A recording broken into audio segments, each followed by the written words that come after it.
Detail में step by step पढ़ेंगे क्योंकि हर एक चीज हमारे लिए इंपॉर्टेंट है यहाँ पे। इसके दो रीजंस हैं, एक तो कार्बोकेटाइन 3 का बढ़िया बनेगा, दूसरा 3 में स्टेरिक हिंड्रेंस आ गया। और जब तक बॉन्ड ब्रेक करोगे नहीं तो फिर रिएक्शन कैसे एक्सपेक्ट करोगे। और जब आप RX के साथ अटैक कराते हो सिल्वर नाइट्राइड इसका, तो ये आपके पास क्या मिलेगा, RNO2। डायरेक्टली अल्काइल क्लोराइड का reaction is very very slow, तो हमें वहां पे लुकास रिएजेंट यूज करना पड़ता है। HbF4 लिखा हो सकता है या फिर HF प्लस BF3 लिखा हो सकता है, यहां से आपका फ्लोरीन बनता है। तो अगर मान लो मुझे फ्लोरोबेंजीन बनाना है तो बॉल-शाइमन रिएक्शन मुझे यूज करना पड़ता है। यस, अगर आप दो नाइट्रो ग्रुप ले आते हो ऑर्थो पैरा पोजीशन पे तो पीएच भी कम हो गई, टेम्परेचर भी कम हो गया। ऑलराइट, सो हेलो एवरीवन, क्या हाल चाल चल रहे हैं? दिस इज निखिल सर और आज हम लोग लेके आए माइंड मैप के अंदर haloalkanes and haloarenes. तो फाइनली 12th के अंदर अब हम लोग ग्रुप केमिस्ट्री की तरफ एक तरह से बढ़ चुके हैं। And haloalkanes haloarenes एक ऐसा टॉपिक है जो कि यस इट रिक्वायर्स कुछ कॉन्सेप्ट्स ऑफ 11, कुछ नहीं, I would say many concepts of 11, but हाँ 12th का एक तरह से पहला चैप्टर बनता है। अगर आप एनसीईआरटी खोलेंगे तो इसको पढ़ने के लिए जीओसी बहुत अच्छा आना चाहिए, हाइड्रोकार्बन्स बहुत अच्छा आना चाहिए। और क्योंकि आज स्टीरियोकेमिस्ट्री का भी डिस्कशन होगा तो इससे पहले वाला जो माइंड मैप था आपका ऑप्टिकल का, वो हमें यहाँ पे थोड़ा सा रिक्वायर्ड होगा। तो चलिए स्टार्ट करते हैं डिस्कशन के साथ। तो आज आते हैं, सबसे पहले देखो इसको ना पढ़ाने का तरीका थोड़ा सा मेरा अलग है। व्हाट आई डू, क्योंकि इस चैप्टर में केमिकल रिएक्शंस पे बहुत ज्यादा फोकस होता है, तो हम लोग सबसे पहले क्या करेंगे, केमिकल रिएक्शंस वाले पार्ट को कवर करेंगे। क्योंकि केमिकल रिएक्शंस स्पेशली इसमें 3-4 तरह के मेन रिएक्शंस होते हैं, जैसे हम बोलते हैं SN1, SN2, E1, E2। तो ये रिएक्शंस को पहले आई विल गो थ्रू, मतलब मैं केमिकल प्रॉपर्टीज को पहले करवाऊंगा, उसके बाद हम लोग बाकी सारा पार्ट देखेंगे। ठीक है, तो चलिए स्टार्ट करेंगे यहाँ पे। तो सबसे पहले पहले तो ये हैलाइड्स क्या होते हैं, आई थिंक सबसे बेसिक चीज पहले इसी का डिस्कशन कर लेते हैं। What exactly are halides. तो यार देखो, आपके पास ये अल्काइल चेन है, ठीक है, कार्बन के साथ। जैसे मान लो सिंपल एग्जांपल लेता हूं, ये कार्बन का कोई ग्रुप है, तो कार्बन के साथ अगर कोई हेलोजन लग जाए, ठीक है, तो ये जो हेलोजन है हमारे पास X, this halogen can be fluorine, it can B chlorine, it can B bromine, it can B iodine. इनमें से कुछ भी आ जाए तो हम लोग इनको क्या बोलेंगे, इनको हम लोग बोलेंगे कि यार ये हैलाइड्स की कैटेगरी में है। अब हो सकता है ये अल्काइल हो सकता है ये अराइल हो, तो दोनों तरह से हो सकते हैं। मतलब ये कार्बन जो आपने यहाँ पे कनेक्ट करा है, कल को ये इस तरह से भी हो सकता है, जैसे ये वाला ऐसा भी हो सकता है, ये हेलोजन भी हो सकता है, तो इनको भी देख सकते हैं। तो these are basically towards the category of halides. तो बेसिकली कार्बन के साथ ऑर्गेनिक केमिस्ट्री में जब हेलोजन्स ग्रुप इन्वॉल्व हो जाए तो उसको हम लोग हैलाइड्स की कैटेगरी में डालेंगे। अब इन हैलाइड्स के अंदर जो रिएक्शंस होते हैं हम सीधा सीधा उसी की तरफ बढ़ते हैं। और सबसे इंपॉर्टेंट रिएक्शन जो हमारी लाइफ में आता है, it is called nucleophilic substitution reaction, जो कि इस चैप्टर का आई वुड से one of the most important reaction है। देखो यार, हमारे पास मान लीजिए ये आपके पास, मैं सिंपल एग्जांपल लेता हूं कि हैलाइड है, जैसे ये हमारे पास RX हैलाइड है।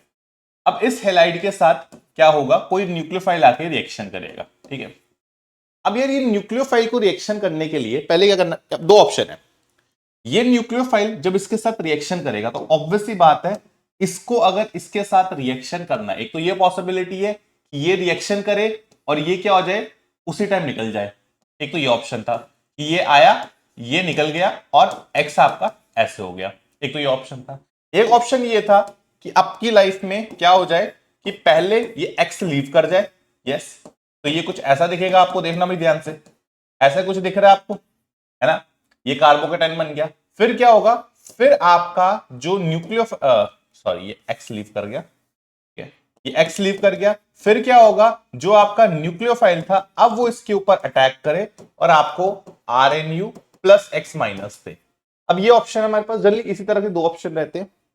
अगर पहले वाला होता है जिसमें एक स्टेप में सब कुछ हो जाए, इसको प्यार से बोलते हैं हम लोग SN2 रिएक्शन। और अगर ऐसा हो कि स्टेप्स में ब्रेक हो, पहले ये लीव करे फिर वो अटैक करे, इसको हम लोग बोलते हैं SN1 रिएक्शन। तो मतलब दो पॉसिबिलिटीज है जिस तरह से रिएक्शन हो सकता है। इसको बहुत अच्छे तरह से इमेजिन कर सकते हैं। अगर आप इस बिल्ली को देखो जरा, दो बिल्ली है हमारे पास, बिल्ली को इधर आना है। बेसिकली ये कौन है, ये न्यूक्लियोफाइल तुम्हारा। इसी तरह से इमेजिन करना कि this is what, this is the nucleophile और ये आपका कौन था, ये R के साथ लगा हुआ ये X ग्रुप है, ये X है जो R के साथ लगा हुआ है। तो ऐसे ये तो हुआ कि इस न्यूक्लियोफाइल को R के साथ आना है, X को निकालना पड़ेगा। अब तरीके दो हैं कि जैसे पहले ये बाहर निकल जाए X, फिर ये बिल्ली आई। एक तो ये ऑप्शन था। एक है कि ये एक साथ अटैक करे, जैसे ये अटैक करे तब ये निकले।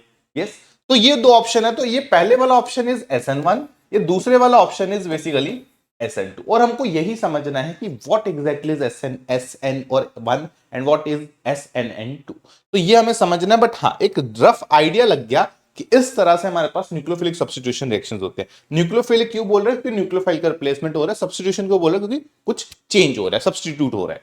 यस, तो एक काम करते हैं, इसको एक एक करके पकड़ते हैं। पहले मैं बात करता हूं what is your SN1 reaction. Detail में स्टेप बाय स्टेप पढ़ेंगे क्योंकि हर एक चीज हमारे लिए इंपॉर्टेंट है। यहां पे ये क्या होता है यार, ये ना स्टेप बाय स्टेप चलता है। जैसे मैं एग्जांपल बताता हूं, मान लो ये हमारे पास था, इसका रिएक्शन होना है, ठीक है, इसका रिएक्शन करना है आपको OH के साथ, ऐसे रिएक्शन करना है। तो आपसे पूछ रहा है कैसे होगा। तो आइडिया ये है कि सबसे पहले तो अगर मेरे को SN1, इसको मैं ऊपर लिख दिया SN1 रिएक्शन अगर मैं करना चाहता हूं, तो सबसे पहले क्या होगा, स्टेप 1 में ये ब्रेक करेगा। स्टेप 1 में व्हाट विल हैपन, ये हैलाइड ब्रेक करेगा। ठीक है, तो मैं इसको ऐसे दिखा देता हूं, इसी तरह से ब्रेक करके दिखाता हूं। ये हमारे पास है, ये ऐसे ब्रेक करेगा तो आपको कुछ ऐसा दिखेगा। तो यहां पे कार्बोकेटाइन मिल गया मुझे, प्लस मेरा जो क्लोरीन है ये बाहर निकल गया। फिर क्या होगा, अब ये कार्बोकेटाइन है, ध्यान रखना दिस इज अ कार्बोकेटाइन, और अगर ये कार्बोकेटाइन है तो ये रीअरेंज कर सकता है, तो इट कैन रीअरेंज। अगर इसमें रीअरेंजमेंट की पॉसिबिलिटी कर जाएगा, कोई दिक्कत नहीं है। ये जो स्टेप, इस पहले मैं पूरा कर देता हूं। फिर आ गया स्टेप नंबर 2, उसमें क्या होगा, इसी कार्बोकेटाइन के ऊपर अब आपका जो दूसरा न्यूक्लियोफाइल आपने दिया वो अटैक करेगा, तो ये इसके ऊपर अटैक करेगा। The product you are going to get is, ये 2 स्टेप्स में होता है। ठीक है, 2 या 2 से ज्यादा में हो सकता है, डिपेंडिंग कार्बोकेटाइन रीअरेंज कर रहा है कि नहीं कर रहा। यस, अब आइडिया ये है इसके अंदर कि ये जो कार्बोकेटाइन बनता है ना, ये रिलेटिवली अनचार्ज स्पीसीज से चार्ज स्पीसीज बना रहे हो, तो this is a very slow step. तो ये होता है स्लो स्टेप, और अगर ये स्लो स्टेप है, इसको बोलते हैं रेट डिटरमाइनिंग स्टेप, मतलब ये रेट को डिसाइड करेगा। अब आपके पास तो मल्टीपल स्टेप्स आ रहे हैं, तो जो सबसे स्लोएस्ट स्टेप होता है उसको बोलते हैं रेट डिटरमाइनिंग स्टेप। तो इस रिएक्शन का, SN1 रिएक्शन का जो रेट डिटरमाइन होगा वो इस स्टेप से होगा। और आई थिंक इस स्टेप में मुझे एक चीज तो दिख रही है कि अगर मुझे इसकी रेट इक्वेशन लिखनी है तो क्या, कैसे लिख सकता हूं, rate constant into the concentration of this. ये क्या है, बेसिकली अल्काइल हैलाइड, तो उसको ऐसे लिख देता हूं, अल्काइल हैलाइड, ऐसे लिख दिया मैंने। तो यहां पे अगर आप देखोगे रेट एक्सप्रेशन, तो रेट एक्सप्रेशन जो आ रहा है मेरा, वो भाई क्या आ रहा है, इट इज, उसके अंदर सिर्फ एक ही मॉलिक्यूल आ रहा है, तो इसको बोलते हैं यूनिमॉलिक्यूलर। तो दिस इज यूनिमॉलिक्यूलर, यूनिमॉलिक्यूलर हो गया, और साथ में सब्स्टिट्यूशन था, एंड आपका क्या है, न्यूक्लियोफिलिक। तो यूनिमॉलिक्यूलर न्यूक्लियोफिलिक सब्स्टिट्यूशन। तो SN1 क्या है, S stands for substitution, N stands for nucleophilic, 1 stands for unimolecular. तो इस वजह से इस पूरे का नाम SN1 रिएक्शन पड़ता है। SN1 रिएक्शन में ध्यान रखना है, फर्स्ट स्टेप स्लोएस्ट होता है जिसमें कार्बोकेटाइन बनता है, and that is actually very very slow. और जितना जल्दी बन जाए कार्बोकेटाइन उतना बढ़िया हमारा रिएक्शन हो जाता है। तो मोटी मोटी बातें तो SN1 के रिगार्डिंग ये हैं। इसके मेजर पॉइंट्स एक बार देख लेते हैं सारे। That is SN1 reaction is a multi step reaction, जो इंपॉर्टेंट है वो देख लिया हमने। Yes, it proceeds through carbocation mechanism, तो देयरफॉर क्या होता है, इसके अंदर रीअरेंजमेंट अगर होना चाहिए तो हो जाएगी, तुम रोक नहीं सकते। Formation of carbocation is the rate determining step, ये भी बता दिया सर आपने। न्यूक्लियोफाइल, ये इस पे आओ जरा, क्या न्यूक्लियोफाइल आपके इस एक्सप्रेशन में दिख रहा है?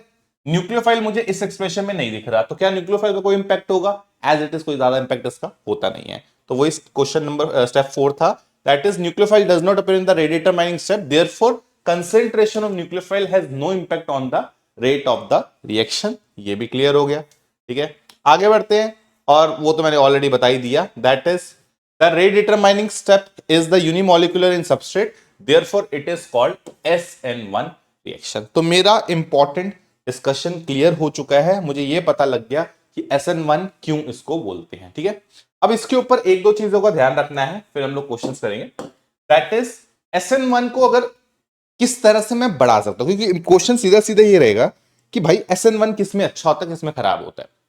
तो SN1 रिएक्शन करने के लिए आप क्या चाह रहे हो, आप ये चाहते हो कि यार ये जो क्लोरीन है ये पहले निकल जाए, और ये जो OH है ये थोड़ा बाद में आए, यही चाहते थे। ये पहले 2 लीव करेगा तभी ये अटैक करेगा, तो हम ये चाहते हैं, इन एनी केस हम चाहते हैं जो A प्रोसेस है ए प्रोसेस ये क्या हो जाए, ये हो जाए स्पीड अप, ठीक है, हम ये चाहते हैं।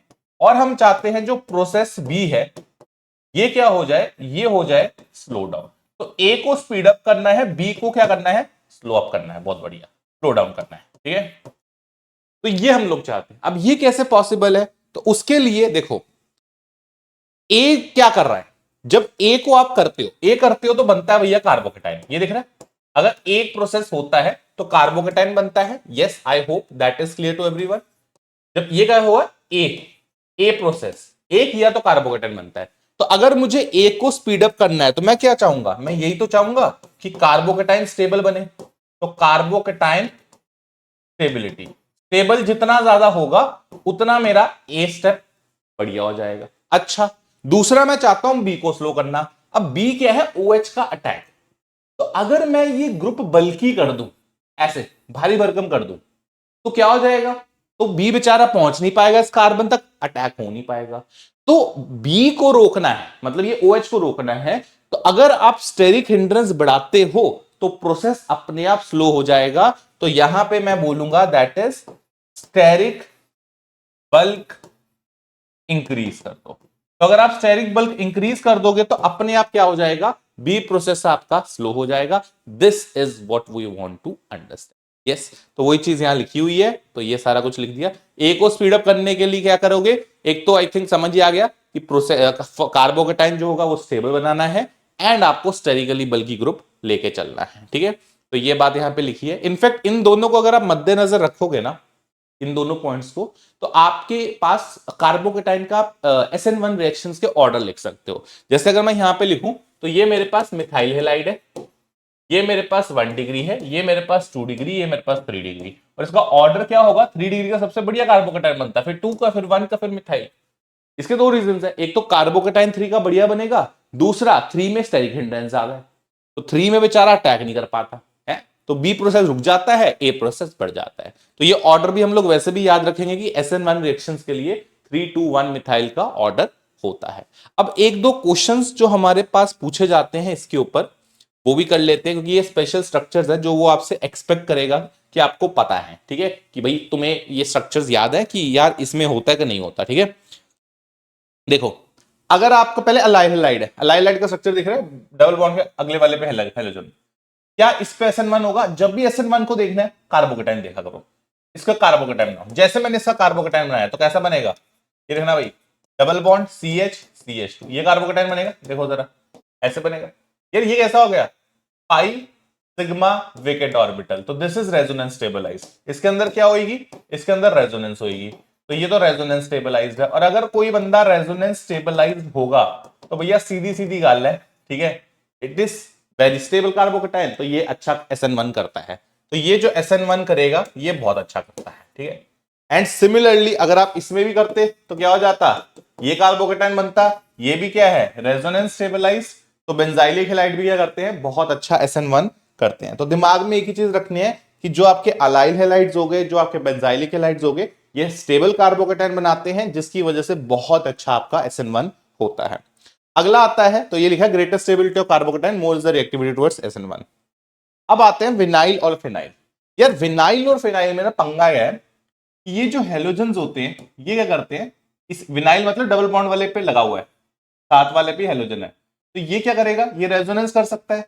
और जब ये रेजोनेंस कर सकता है तो इनके बीच में क्या होने लग जाता है, इनके बीच में ऐसे डबल बॉन्ड कैरेक्टर आता है, इनके बीच में डबल बॉन्ड कैरेक्टर आने लग जाता है। और अगर डबल बॉन्ड कैरेक्टर आने लग जाता है तो बड़ी सीधी सी बात ये है कि ये बेचारे बिल्कुल भी SN1 रिएक्शन नहीं कर पाएंगे, ठीक है। तो वही चीज यहां लिखी है, क्योंकि डबल बॉन्ड आ जाता है उसको ब्रेक करना मुश्किल होता है, hence you can not go for these type of reactions, ठीक है। तो याद रखना है विनाइल और फिनाइल SN1 रिएक्शन नहीं करेंगे, ठीक है। अच्छा, और आता ब्रिज हेड। ये ब्रिज हेड नहीं, ऐसी बला है, ऐसे जो पोजीशन कार्बन होते हैं ये वाले देखना, ये आ गया आपका, इस पोजीशन को ब्रिज हेड बोलते हैं, ये पोजीशन ब्रिज हेड है। तो मान लो अगर किसी ब्रिज हेड पोजीशन पे कभी भी कल को हेलोजन लगाओ और आप कहो कि भैया इसका मुझे SN1 रिएक्शन करना है, क्या ये SN1 रिएक्शन दिखा सकता है, आपका आंसर रहेगा नो। रीजन आप बोलोगे ब्रेट्स रूल। ब्रेट्स रूल सीधा सीधा ये बोलता है कि भाई ब्रिज हेड पोजीशन पे आप sp2 कॉन्फ़िगरेशन नहीं ला सकते, प्लेनर नहीं बना सकते उसको। और अगर आप देखोगे यहां पे हमें तो SN1 के अंदर कार्बोकेटाइन बनाना होता है और कार्बोकेटाइन के अंदर तो sp2 कॉन्फ़िगरेशन आती है। यस, तो यहां पे ब्रेड्स रूल बोलता है कि ये sp2 नहीं बन सकता। और SN1 के लिए क्या चाहिए आपको? कार्बोकेटाइन। और कार्बोकेटाइन क्या होता है? कार्बोकेटाइन होता है सर sp2 हाइब्रिडाइज्ड। तो क्या ये बना पाएगा? बना पाएगा। सीधा सीधा ब्रेड्स रूल भी बोलोगे तो it is going to happen, तो वो ऊपर लिखा भी है, ठीक है। तो they can not go undergo these reactions because इनको sp2 हाइब्रिडाइजेशन चाहिए होती है कार्बोकेटाइन में। यस, अच्छा और कुछ? ये हो गया इसका मेन पार्ट। इसके अलावा स्टीरियोकेमिस्ट्री और पढ़ लेते हैं। Yes, stereochemistry of SN1 reaction ये और देख लेते हैं। यहां देखो भाई, आपका SN1 रिएक्शन जब होता है ना, ये पहला तो ये ब्रेक कर दिया, ये ब्रेक हुआ, तो ये आपके पास क्या होगा? कार्बोकेटाइन बनेगा। और कार्बोकेटाइन कैसा होता है? ध्यान रखना है, कार्बोकेटाइन इज प्लेनर। ये चीज लिखी हुई है। कार्बोकेटाइन कैसी चीज है? कार्बोकेटाइन आपका प्लेनर होता है। तो कोई चीज अगर प्लेनर होगी तो उसपे फ्रंट और बैक साइड अटैक क्या होते हैं? बराबर होते हैं। और अगर फ्रंट और बैक साइड अटैक बराबर होते हैं तो वही चीज यहां लिखी हुई है, 50% आपका फ्रंट साइड अटैक हुआ, 50% आपका बैक साइड अटैक हुआ। साइड अटैक होता है मतलब फ्रंट और बैक किस रिस्पेक्ट में होते हैं? जिस तरफ हेलोजन है, जिस तरफ हेलोजन होगा वो फ्रंट साइड, दूसरी तरफ को हम लोग बैक बोल देंगे। तो फ्रंट साइड से अटैक होगा तो देखना, फ्रंट साइड से अगर अटैक होगा तो जैसा ये स्ट्रक्चर है वैसे का वैसा स्ट्रक्चर यहां बनेगा। देखो जरा, सिर्फ हेलोजन की जगह पे मैंने क्या कर दिया? OH लगा दिया। तो इसको बोलते हैं रिटेंशन। तो यहां पे क्या होने लग जाती है? Retention of configuration. Back side में क्या होगा? जब बैक साइड अटैक होता है तो चीजें उल्टी हो जाती हैं। तो ये हेलोजन इस तरफ था, तो अब ये वाला मामला उस तरफ चला जाएगा, तो आपका OH इस तरफ आ जाएगा, बाकी मामला उधर चला जाएगा। इसको बोलेंगे इन्वर्जन। ठीक है, इसको बढ़िया तरीके से इमेजिन करो छतरी से। मान लो ये छतरी, जिस तरफ ये ग्रुप होते हैं ना, इनको मैं ऐसे छतरी के थ्रू दिखाता हूं। तो ये छतरी है, अगर इसी तरफ फ्रंट साइड अटैक होगा तो भाई छतरी वैसी की वैसी रहेगी, इसको बोलेंगे रिटेंशन। लेकिन अगर बैक साइड अटैक हुआ तो छतरी का इन्वर्जन हो जाएगा, ये छतरी अब दूसरी तरफ घूमेगी, तो this will be called as inversion of configuration. ठीक है, तो ये हो गया। और वही चीज यहां लिखी हुई है। अच्छा एक चीज और, क्योंकि प्लेनर है और 50-50 अटैक हो रहे हैं, मान लो 100 मॉलिक्यूल्स लिए हमने, ये मान लो 100 मॉलिक्यूल्स लिए, 100 में से 50 ये बनाएगा, 50 ये बनाएगा, तो ये 50 यहां लिखा है, 50 ये बनाएगा, 50 ये बनाएगा। तो लेट्स अज्यूम, इसमें कुछ अज्यूम किया, मान लो कि ये R कॉन्फ़िगरेशन है। अगर ये R कॉन्फ़िगरेशन है तो ये इसका एननशॉमर एक तरह से, तो ये S कॉन्फ़िगरेशन होगा। तो क्या मैं ऐसा बोल सकता हूं कि 50 R के 50 S के? यार ये तो रेसिमिक मिक्सचर बन गया। लास्ट उसमें माइंड मैप पे याद किया था हमने, ऑप्टिकल आइसोमेरिज्म में मैंने पढ़ाया कि this is a racemic mixture. तो SN1 रिएक्शन में क्या होता है? एक्चुअल में आपका रेसिमिक मिक्सचर बनता है। और अब ये क्लियर हो जाएगा, that is in SN1 reaction आपके पास क्या मिलता है? एक रेसिमिक मिक्सचर मिलता है। Carbocation is planar, it can be attacked equally from both the sides, hence forming equimolar mixture of enantiomers. Yes, अच्छा एक चीज और बता देता हूं, फिर इसका पूरा कंप्लीट हो जाएगा। कायदे से तो ये SN1 रिएक्शन में आपको रेसिमिक मिक्सचर मिलता है, लेकिन इस रेसिमाइजेशन को ना थोड़ा सा इंपैक्ट आता है। मतलब ये परफेक्ट रेसिमाइजेशन नहीं होती, हम इसको बोलते हैं पार्शियल रेसिमाइजेशन। पार्शियल रेसिमाइजेशन क्यों बोलते हैं? क्योंकि भाई इसमें क्या होता है कि एक्चुअल में ना जब ये रिएक्शन हो रहा होता है उससे जस्ट पहले ये ब्रेक जब करता है, हम लोग सोचते हैं एक ही बार में ब्रेक हो जाता है, ऐसा नहीं होता। पहले ये थोड़ा सा ब्रेक करता है, जिसको बोलते हैं इंटीमेट आयन पेयर, फिर धीरे धीरे अलग होना स्टार्ट होते हैं, इसको बोलते हैं सेपरेट आयन पेयर, फिर ये पूरी तरह से अलग होते हैं। तो इस स्टेप में टाइम लगता है।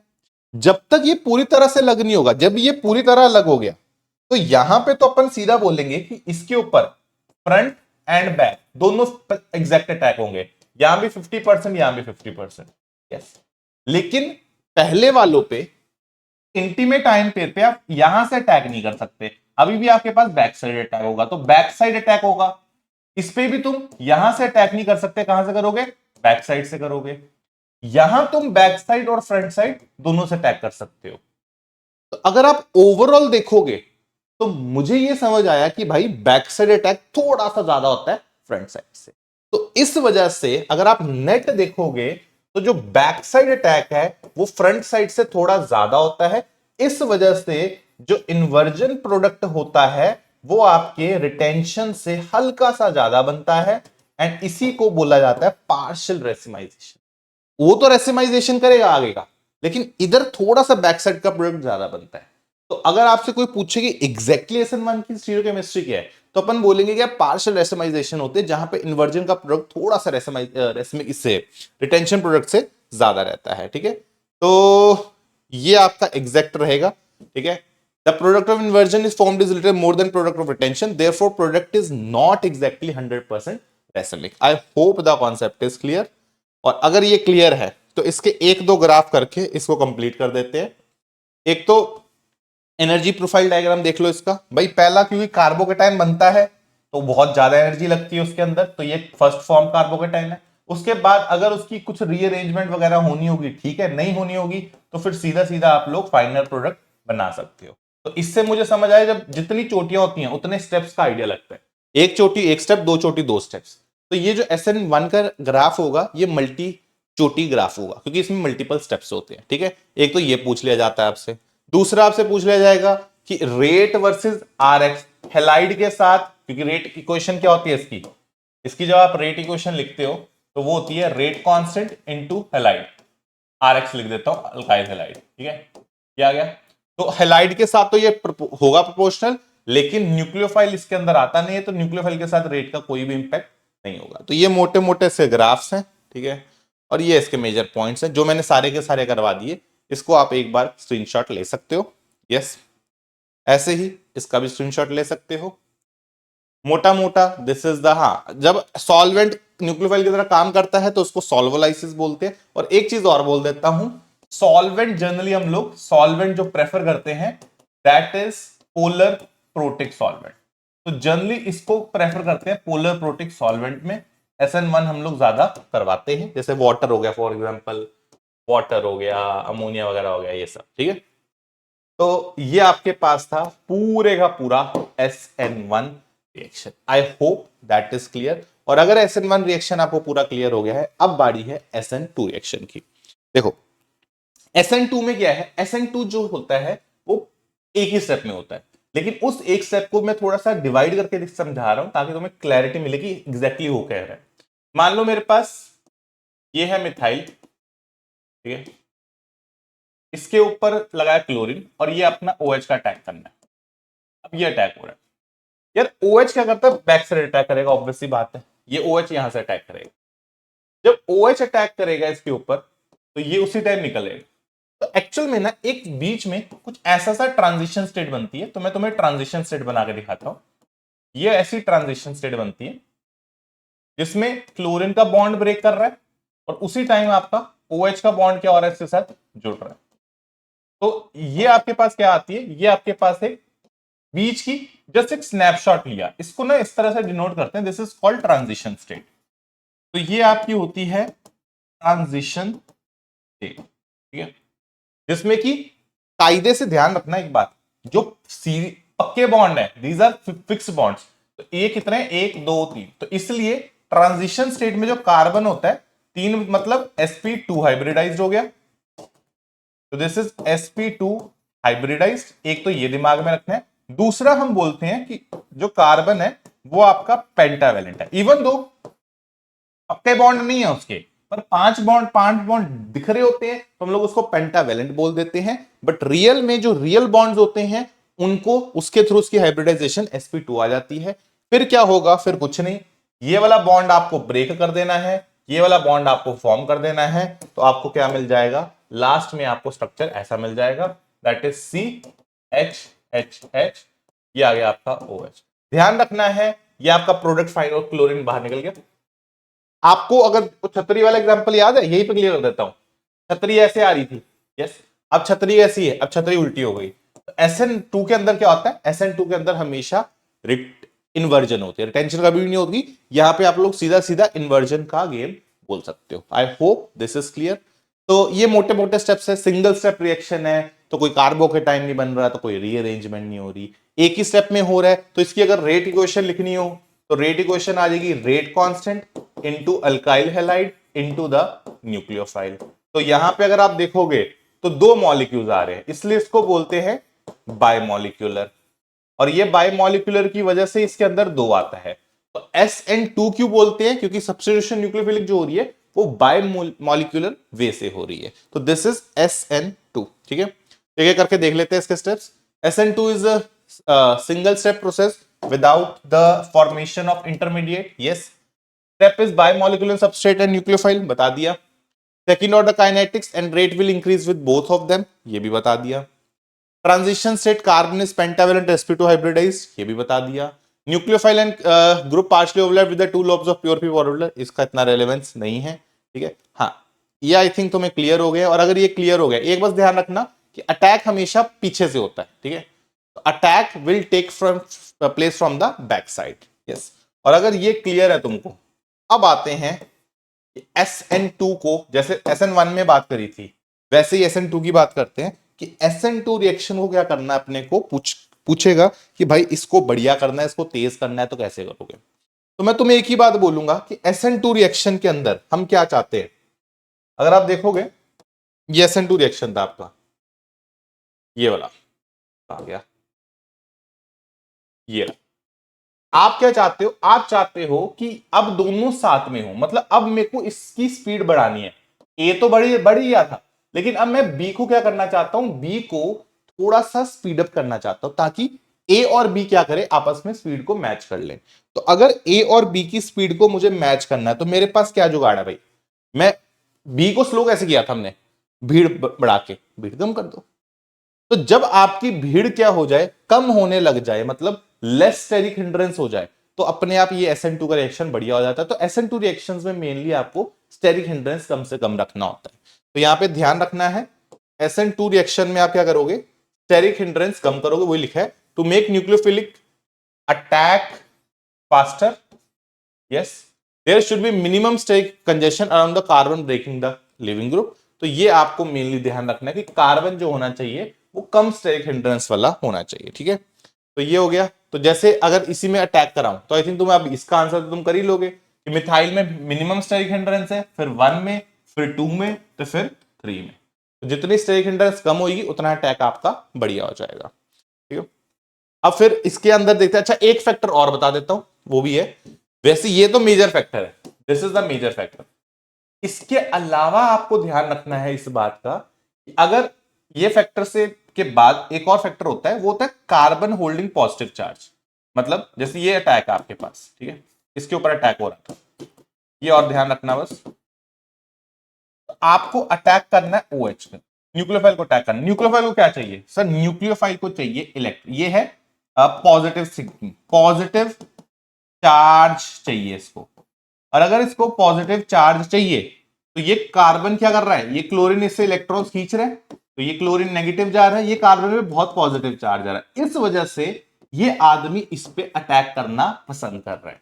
तो अगर आपको ध्यान रखना है, आप चाहते हो कि SN2 रिएक्शन फास्टर हो, तो जो कार्बन होल्डिंग हेलोजन होना चाहिए उस पे क्या होना चाहिए, should have positive charge, maximum positive charge. ठीक है, मैक्सिमम पॉजिटिव चार्ज, जितना चार्ज उस पर बढ़िया होएगा उतना वो रिएक्शन क्या करेगा, अच्छा करेगा। बस ये ध्यान रखना है, जितना पॉजिटिव चार्ज की इंटेंसिटी ज्यादा होगी, positive maximum positive charge intensity, ऐसे लिख लेते हैं, ताकि ये पूरे का पूरा मामला तुम्हारे दिमाग में सेट हो जाए। तो अगर पॉजिटिव चार्ज इंटेंसिटी बढ़िया रखोगे, उतना अटैक आपका अच्छा होगा। और अगर ये बात तो मैंने दिमाग में रख ली, दो बातें, तो अब खत्म करते हैं इसको। जैसे एक तो आता है कि बाय मॉलिक्यूलर, इसमें SN2 रिएक्शंस ये दोनों करते हैं कि नहीं करते, अपन बोलते हैं कि अलाइल हैलाइड भी करता है, बेंजाइलिक हैलाइड भी करता है। रीजन क्या है, क्योंकि इसमें जो ये कार्बन होता है, इस पे पॉजिटिव चार्ज अच्छा खासा आ जाता है, ये कार्बन जो होता है इस पे पॉजिटिव चार्ज अच्छा खासा आ जाता है। दूसरा, ये 1 डिग्री का है, स्टेरिक हिंड्रेंस भी रिलेटिवली कम पड़ती है। ठीक है, तो इनमें अच्छा अटैक होता है। आगे विनाइल और फिनाइल में नहीं होता SN2, रीजन वही पहले वाला जो हमने SN1 में करा था, डबल बॉन्ड करेक्टर की वजह से बॉन्ड ब्रेक ही नहीं होता है। अच्छा, क्या ये लिख दिया विनाइल फिनाइल का ब्रिज हेड में होता है, फिर नहीं, ब्रिज हेड में भी नहीं होता। रीजन क्या है, वही पहले वाला ब्रेड्स रूल, क्योंकि इसमें भी क्या करना है, sp2 हाइब्रिडाइजेशन ट्रांजिशन स्टेट में आ रही है, तो वो ब्रेड्स रूल की वजह से अटेन नहीं कर पाते हम लोग। ठीक है, एक दो एग्जांपल बस और देखने हैं इसमें, एक स्पेशल एग्जांपल SN2 में देखना पड़ता है। ठीक है, अच्छा ये मैंने वो बता दिया था यहाँ पे, क्या लिखा हुआ था ये पॉजिटिव चार्ज वाला, चलो कोई बात नहीं, अब तो लिखवा दिया मैंने तुम्हें, आ गया। हाँ, एक एग्जाम्पल का ध्यान रखना है, वो है क्वाटनरी बीटा कार्बन का। अगर तुम्हारे पास जैसे ये है आपके पास, ठीक है, let's say I am taking an example, ये आपके पास ऐसा एग्जांपल ले लिया है, इसको बोलते हैं, जिसमें पहला कार्बन लगता है उसको अल्फा बोलते हैं, जो दूसरा होता है उसको बीटा बोलते हैं। तो बीटा पे 4 डिग्री, अगर बीटा कार्बन तुम्हारा 4 डिग्री का होता है, या फिर तुम इसको क्वाटनरी बीटा कार्बन बोल सकते हो, क्वाटनरी बीटा कार्बन। तो क्वाटनरी बीटा कार्बन पे भी दिक्कत आती है, ये भी बेचारा SN2 रिएक्शन जो होता है नहीं कर पाता। क्यों नहीं कर पाता?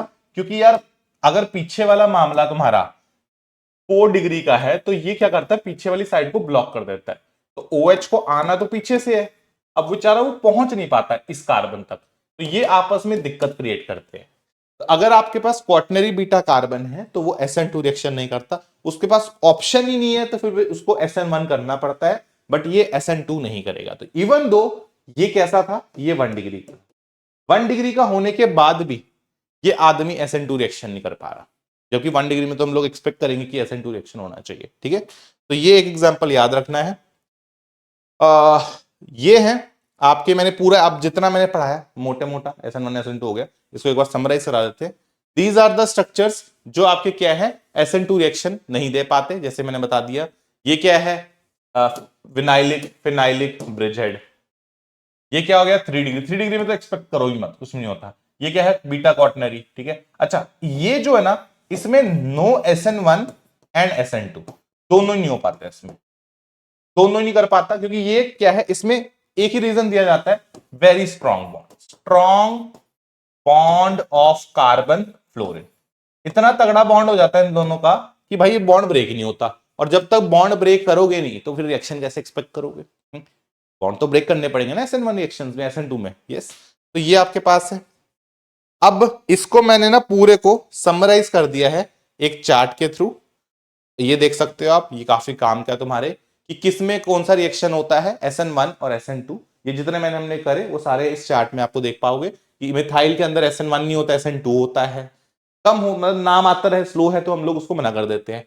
1 डिग्री में SN1 नहीं होगा, SN2 होगा, इसी तरह से पूरा है।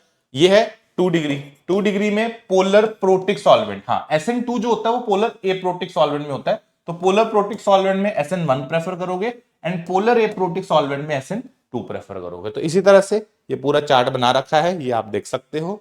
यस, और ये अगर आपको क्लियर हो गया है, स्टीरियोकेमिस्ट्री तो वैसे कवर हो ही गई थी। ठीक है, स्टीरियोकेमिस्ट्री फिर भी एक बार देख लेते हैं शक्ल। मैंने पहले बताया कि अगर आपके पास SN2 रिएक्शन है तो स्टीरियोकेमिस्ट्री का ध्यान रखना है कि ये क्या करता है, इन्वर्जन।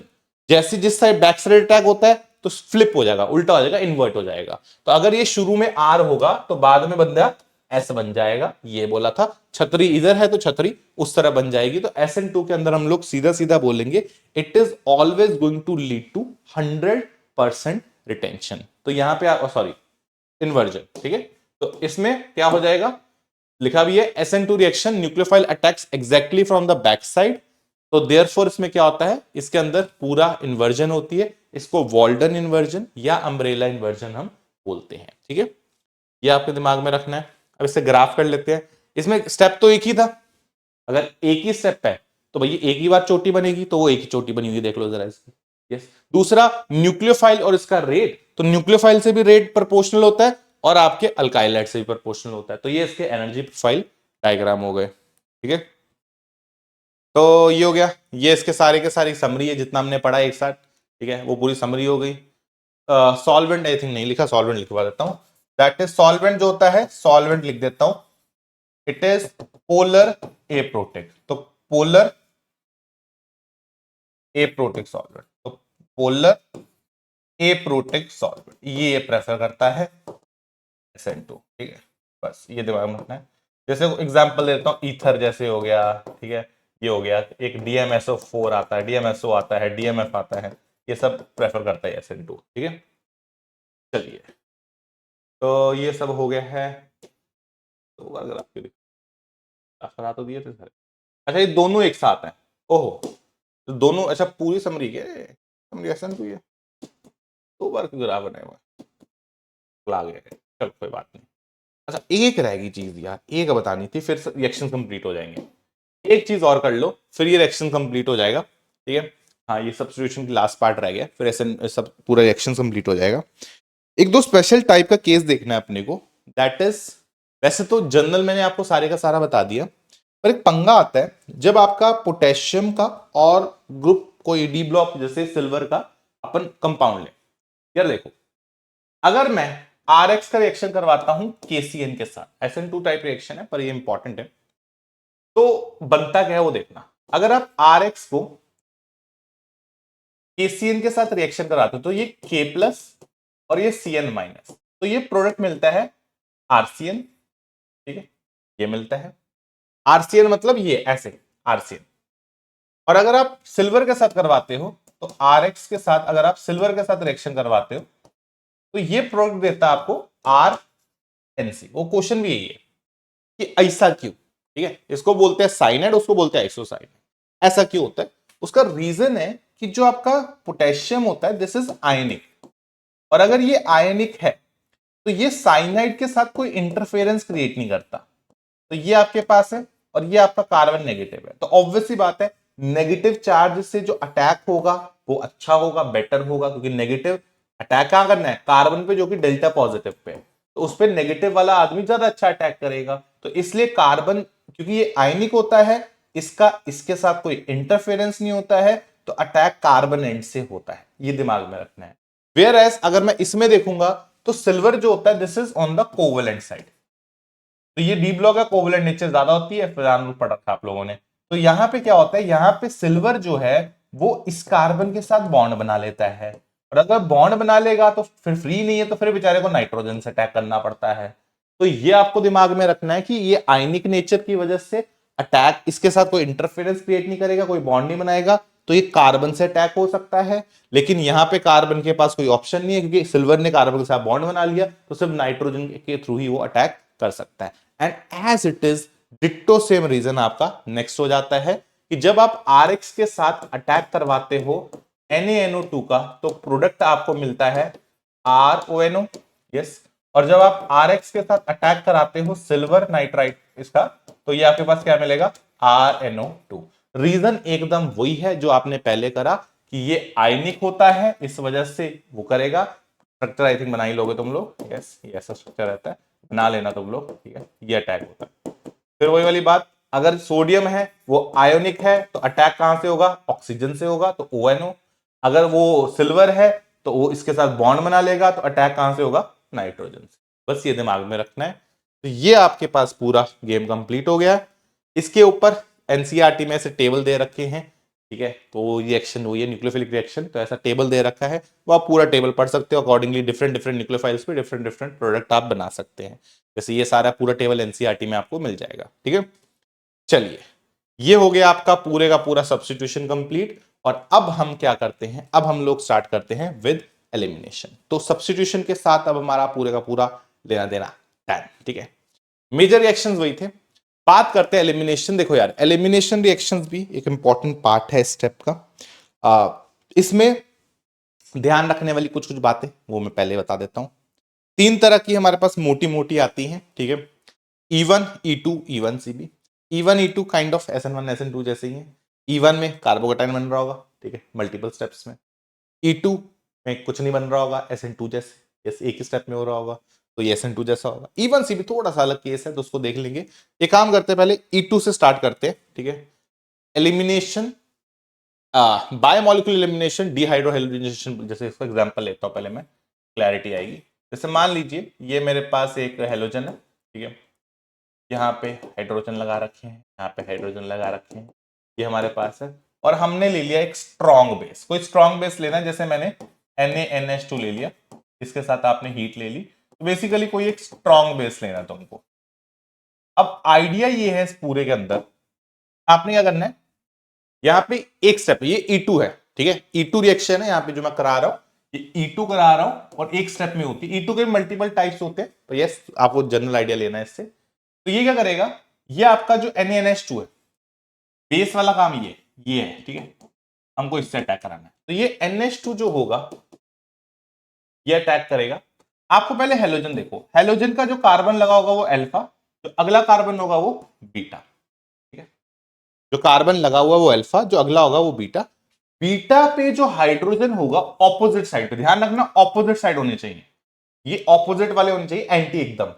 तो इसकी वजह से इसको ना एंटी एलिमिनेशन भी बोलते हैं, क्योंकि ये ऑपोजिट साइड से अटैक करता है। ठीक है, एंटी एलिमिनेशन रिएक्शन होता है ये। इसमें क्या होगा, ये इसके ऊपर अटैक करेगा, ये बॉन्ड इधर शिफ्ट होगा और ये आपका बाहर निकल जाएगा।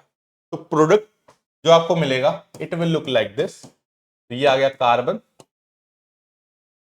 यहां पे NH2 ने H पकड़ा तो ये NH3 बन जाएगा, प्लस हेलोजन आपका बाहर आ गया। हेलोजन जो होता है इस सोडियम के साथ मिलकर आपका NaX इस तरह से दिखा देगा। तो ये आपका रिएक्शन है, ये एक ही स्टेप में होता है। अच्छा, इसका क्योंकि एक स्टेप में हो रहा है, सिंगल स्टेप में हो रहा है, तो फिर वही वाली बात, सिंगल स्टेप में तो रेट में दोनों ही आएंगे, तो अपन सीधा सीधा लिख सकते हैं जो रेट होगा इसका वो rate constant into alkyl halide, और अब की बारी ये बेस है क्योंकि हाइड्रोजन उठा रहा है तो इनटू बेस, तो ये आपकी इक्वेशन हो जाएगी, इसलिए बायोमोलिक्यूलर होती है।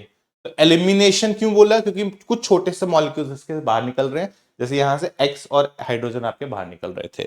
तो these are called elimination reactions, ये बायोमोलिक्यूलर हो रहे हैं। एक नाम और दिया गया इसको, डीहाइड्रोहेलोजिनेशन।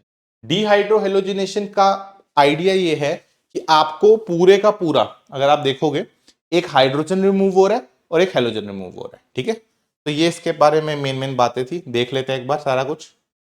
वन स्टेप होता है, कोई इंटरमीडिएट बनता, yes. Step is bimolecular, follow second order kinetics, beta hydrogen with respect to leaving group is extracted by the base, ये बात बता दी।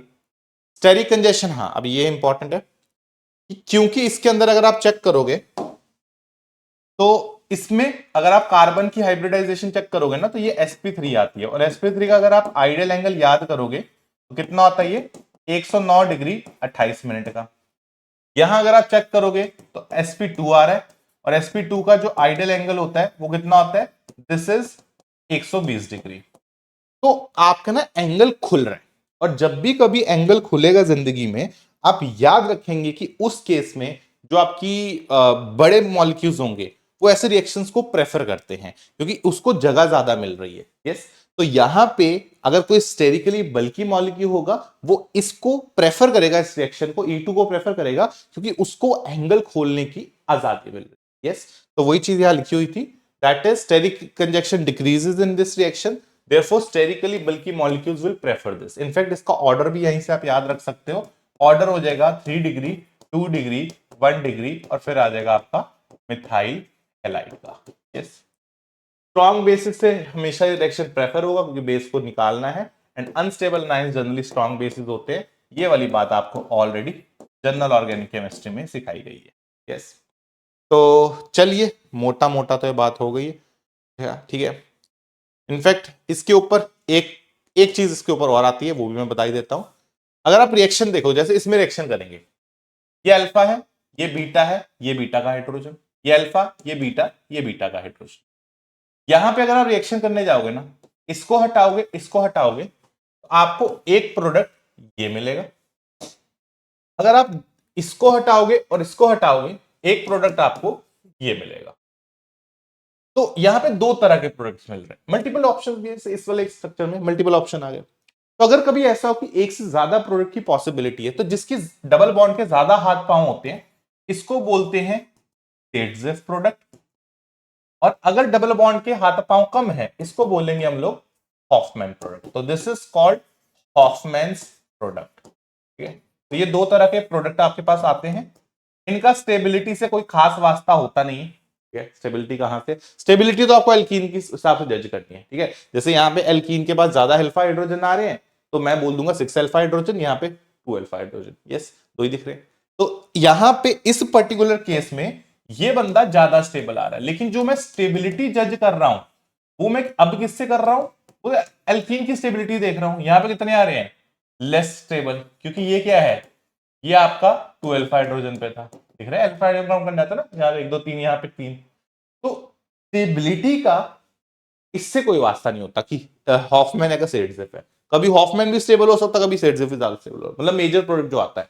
तो यहां पे अब की बारी मेजर प्रोडक्ट कौन सा आ रहा था, अब जो मेजर प्रोडक्ट आ रहा है वो आपका सेट वाला आ रहा है, पर जरूरी नहीं है। It will depend upon alkene stability. कल को ये वाला एल्कीन ज्यादा स्टेबल होगा तो अपन इसको स्टेबल कर देंगे, मेजर इसको बोल देंगे। यस, तो ये बस दिमाग में रखना हमने को, दैट इज बस इतना नाम ध्यान रखना है। स्टेटजिव प्रोडक्ट मोर सब्स्टिट्यूटेड होता है, हॉफमैन प्रोडक्ट लेस सब्स्टिट्यूटेड होता है, और ये मैं लिख देता हूं no link with stability. Stability का इनसे कोई वास्ता नहीं होता है, ये बस आपको दिमाग में रखना है, ठीक है। यस और नो, और अगर ये चीज क्लियर है। अच्छा, कुछ बल्कि बेसिस का एग्जांपल याद रखना।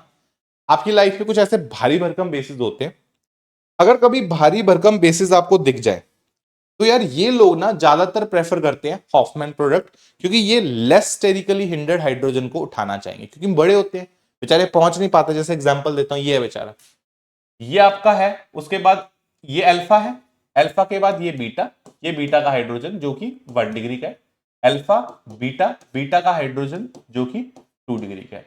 तो ये भारी भरकम बेस है, ये बड़ा बेस है, बेचारा 2 डिग्री को टच नहीं करेगा, 1 डिग्री को करेगा। प्रोडक्ट जो बनाएगा, यहां से उठाया, यहां से उठाया, प्रोडक्ट आपको यहां पे वो ऐसा दे देगा, ठीक है। तो ये आपका मेजर प्रोडक्ट हो जाएगा, this is the major product.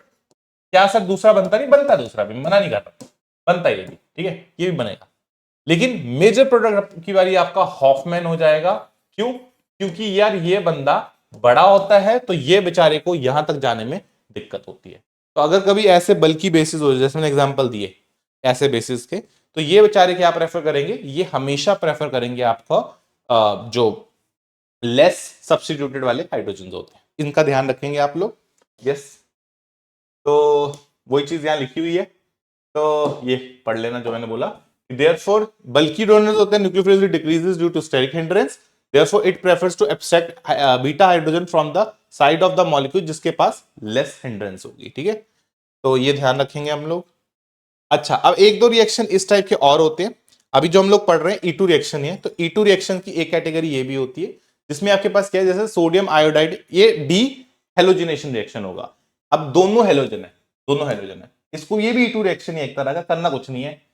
अगर इनमें से कुछ भी दे रखा है, सोडियम आयोडाइड ने एसीटोन दे रखा है, जिंक डस्ट हीट दे रखी है, इसको उड़ाओ, बीच में बॉन्ड बना देगा, बस खत्म।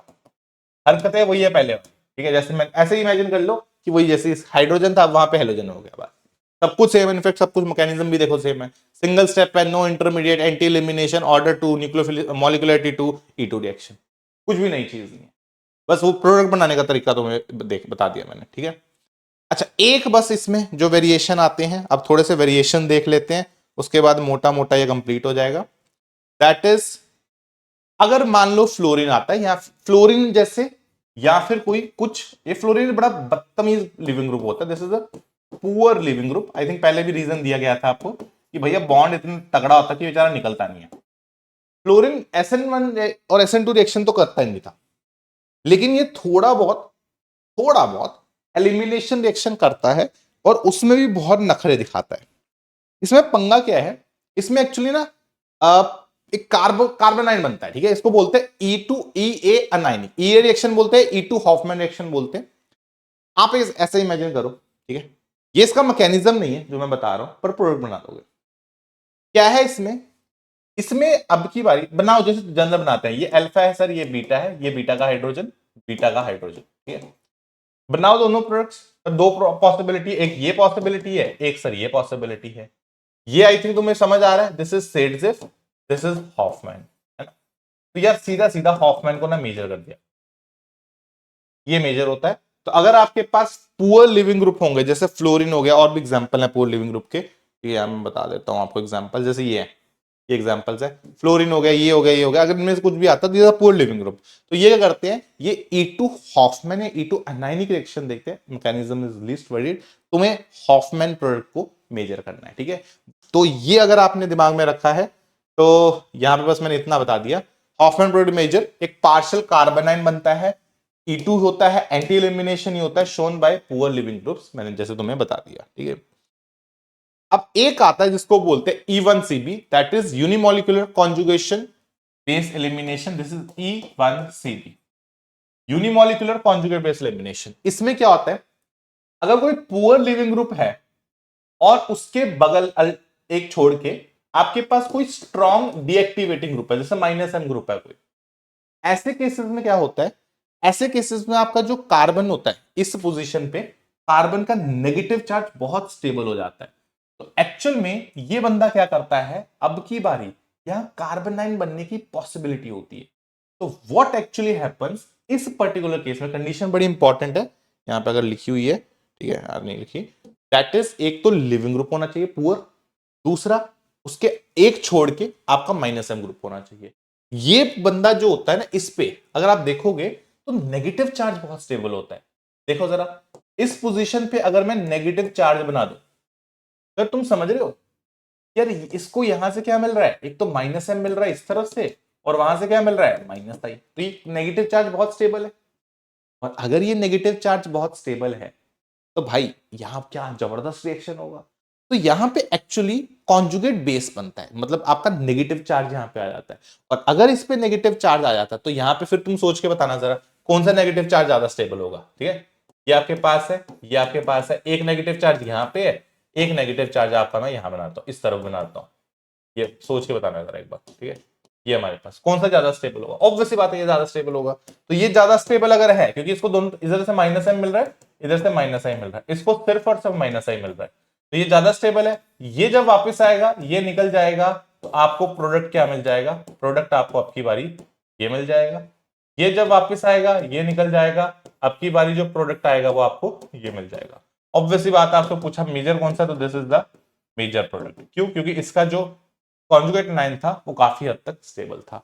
ये जो स्टेप होता है, दिस स्टेप, ये स्टेप आपका रेट डिटरमाइनिंग स्टेप होता है, और क्योंकि ये यूनिमोलिकुलर है कॉन्जुगेट बेस में, इसका अगर आप रेट इक्वेशन लिखोगे तो रेट क्या हो जाएगा, रेट हो जाएगा कॉन्जुगेट बेस का, कॉन्जुगेट बेस लिया ना आपने, हाइड्रोजन हटा दिया, तो this is rate of this equation, इसलिए इसको बोलते हैं यूनिमोलिकुलर कॉन्जुगेट बेस एलिमिनेशन। ठीक है, तो ये एक अलग से रिएक्शन है, चांसेस इसके आने के थोड़े कम है, बट चलो ठीक है करा दिया। तो ये बता दिया मैंने, E stands for elimination, 1 stands for unimolecular, C stands for conjugate, B stands for base. ठीक है, तो decomposition of conjugate base 9 to the final alkene is the rate determining step, therefore it is unimolecular in conjugate base.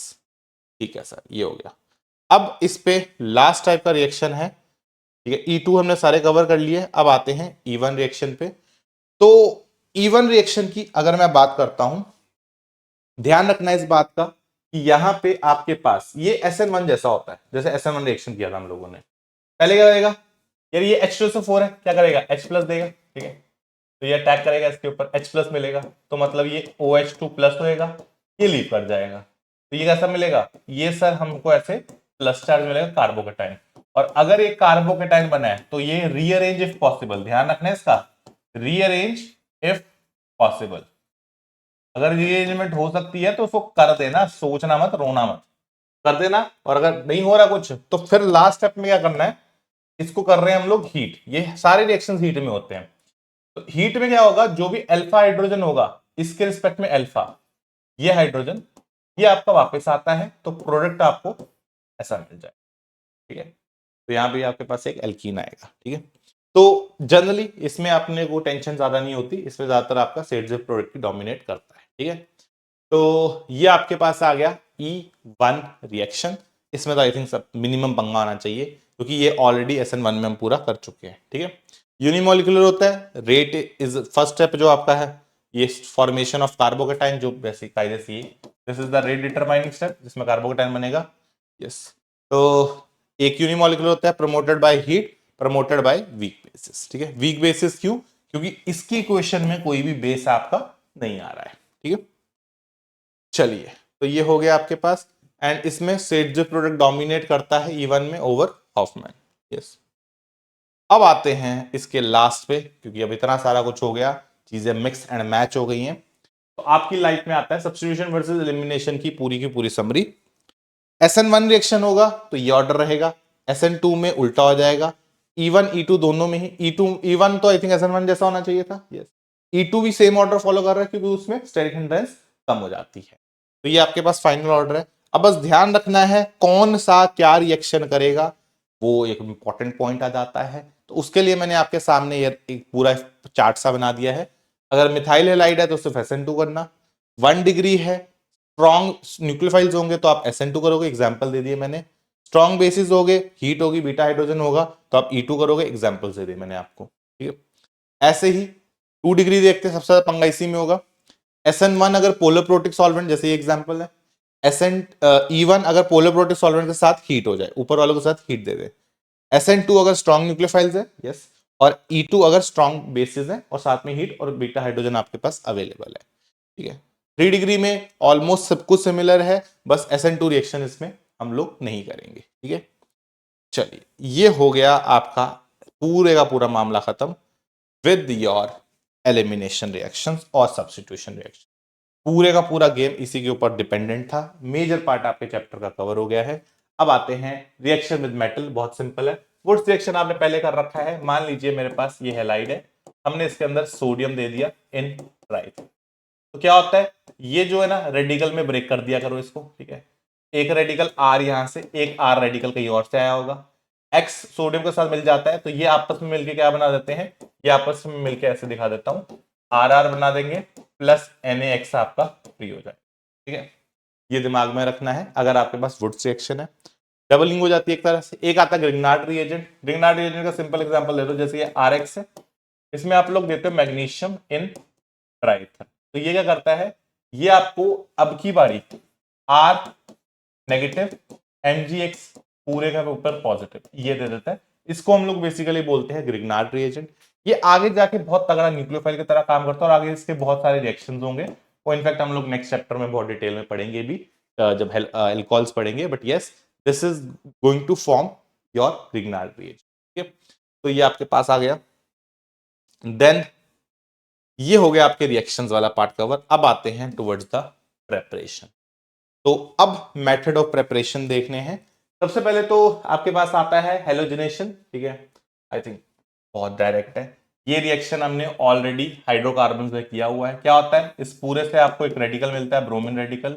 जो भी position stable होगी, I think कहां पे सबसे stable है, ये 1 डिग्री का है, ये 2 डिग्री का है, 1 डिग्री, तो 1 डिग्री पे प्रेफर करेंगे आप लोग। तो प्रोडक्ट क्या बन जाएगा आपका, प्रोडक्ट आपका यहां से ये ब्रोमीन आ जाएगा और ये आपके पास हेलाइड आ जाएगा, ठीक है। तो रेडिकल रिएक्शन होता है, वो सब चीजें बता रखी हैं आपको, ठीक है। तो ये आपके सामने है। ब्रोमिनेशन अगर जनरली करते हो तो ऑर्डर फिर वही है। अगर आप यहाँ पे देखोगे तो 3 डिग्री, 2 डिग्री, 1 डिग्री, कब किसके लिए, ब्रोमिनेशन, ठीक है। बाकी सारी चीजें आपकी ऑलरेडी पहले वाले क्लास हाइड्रोकार्बन्स में करा रखी हैं, उसको देख लेना। Next is addition of HX to alkene. तो मान लीजिए मेरे पास कोई एक एल्कीन है, उसके अंदर आपने क्या करा, HX डाला, तो क्या होगा, पहले ये कार्बोकेटाइन पे अटैक करेगा, तो ये ऐसा बनेगा, ये कार्बोकेटाइन बन जाएगा H प्लस पे अटैक करके। फिर ये rearrange if possible, rearrange if possible, ठीक है, कार्बोकेटाइन है, ध्यान रखना है इस बात का। और नहीं हो रहा तो फिर X माइनस का इसके ऊपर अटैक होगा, प्रोडक्ट आपको ये मिल जाए, ठीक है। ये आ गया आपका reaction number 2। Then X2 to alkene, तो ये आपके पास एल्कीन है, बना देता हूं एक एल्कीन। और क्या होगा आपकी बारी, अब आपने कोई X2 का अटैक किया इन नॉन पोलर सॉल्वेंट जैसे CCl4, तो क्या होता है, इसका सिंपल सा टेक्निक होती है याद रखने की। वैसे ये भी आपका हो रखा है ऑलरेडी, तो ये बॉन्ड तोड़ो, एक X ऊपर से जोड़ दो, एक X आपका नीचे से जोड़ दो, तो प्रोडक्ट आपको कुछ ऐसा दिखेगा, एक X ऊपर एक X नीचे, एंटी एडिशन होती है, यस। और क्या है, HX टू अल्काइन। तो मान लीजिए अगर मेरे पास अल्काइन है, तो आपने इसके अंदर 2 बार HX दिया यार, एक बार HX दोगे तो बताया था, पहली बार HX दोगे ऐसा बनेगा, ठीक है। फिर अगर इसके अंदर HX दोगे तो फिर क्या हो जाएगा, ये तो पहला स्टेप तो हुई है एल्कीन वाला, ये इसके ऊपर अटैक करेगा, कार्बोकेटाइन बनेगा, फिर अटैक होगा। दूसरे में क्या हो जाएगा, फिर वही वाली गाल, ये अटैक करेगा इसके ऊपर, ये X प्लस बनेगा, और फिर क्या हो जाएगा, X माइनस का इसके ऊपर अटैक। ध्यान रखना है कार्बोकेटाइन स्टेबल है, क्यों, क्योंकि यहां से इसको मिल रहा है एक तरह से प्लस M इफेक्ट, तो ये इसके साथ प्लस M इफेक्ट दे रहा है, स्टेबल बना रहा है इसको। तो फिर क्या हो जाएगा, फिर ये X इधर लगेगा और एक X इसके नीचे लग जाएगा। इस तरह से आप क्या बना सकते हो, हैलाइड को बना सकते हो। आगे बढ़ते हैं, N bromosulphonamide, this is NBS। NBS basically तुम्हारा ब्रोमीन रेडिकल जनरेट करता है और क्या करता है, अलाइलिक ब्रोमिनेशन करता है, ठीक है।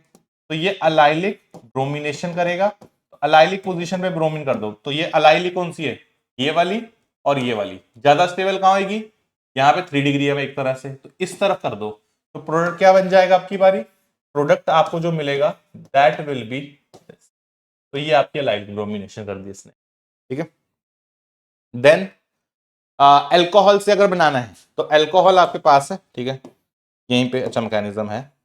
अल्कोहल से अगर मुझे बनाना है, पहले मैं बना देता हूं फिर मैकेनिज्म डिस्कशन कर लेंगे।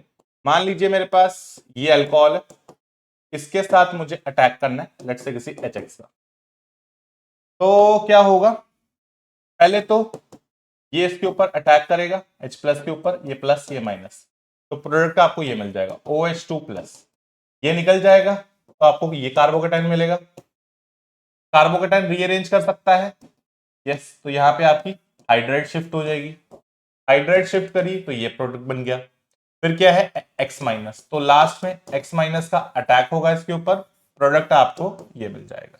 काम की चीजें सुन लो, एक तो क्योंकि इसके अंदर कार्बोकेटाइन बनता है तो भैया ऑर्डर क्या होना चाहिए, फिर वही वाले अल्काइल ग्रुप 3 to 1 होना चाहिए, ठीक है, एक तो ये।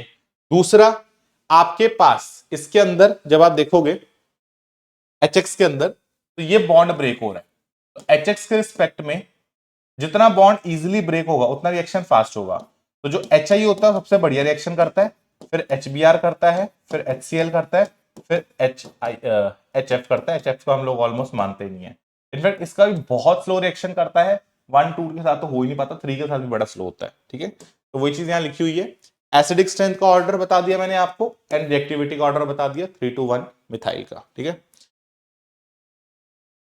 वही चीज यहां भी लिखी हुई है कि HCl का रिएक्शन सिर्फ 3 के साथ होता है, HI HBr दोनों के साथ कर जाते हैं, but the reaction with 1 degree is very very slow. तो HCl के अंदर पंगे हैं कि बेचारा उतना तगड़ा बॉन्ड होता है, HF तो मैं मान, HF कहां गया, इसका तो रिएक्शन मैं ऑलमोस्ट मान ही नहीं था, इसके भी रिएक्शन स्लो होते हैं।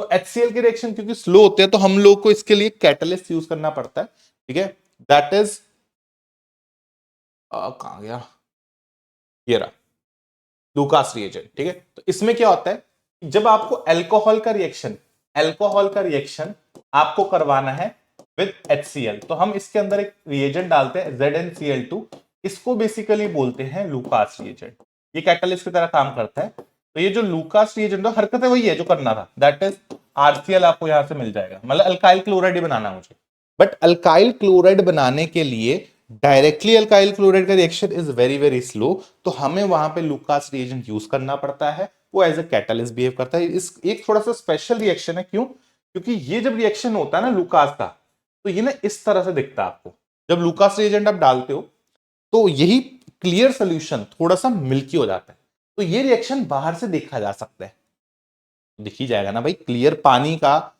चौक जैसा हो गया, दूध जैसा हो गया, तो दिख ही जाएगा। तो ये रिएक्शन आपको ना प्रिडिक्ट कर सकता है क्या, रिएक्टिव उसकी डिग्री।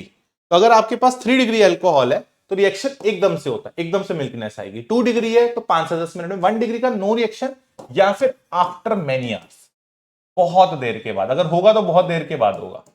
तो तुम्हें सीधा सीधा आइडिया लग गया कि भाई ऐसा है कि तुम शक्ल देख के बता सकते हो कि डिग्री क्या है, तो बड़ा इंपॉर्टेंट है ये कि डिग्री ऑफ अल्कोहल आप कैसे जज कर सकते हो, आप लूकास रिएजेंट को यूज करके डिग्री को कंफर्म कर सकते हो, ठीक है।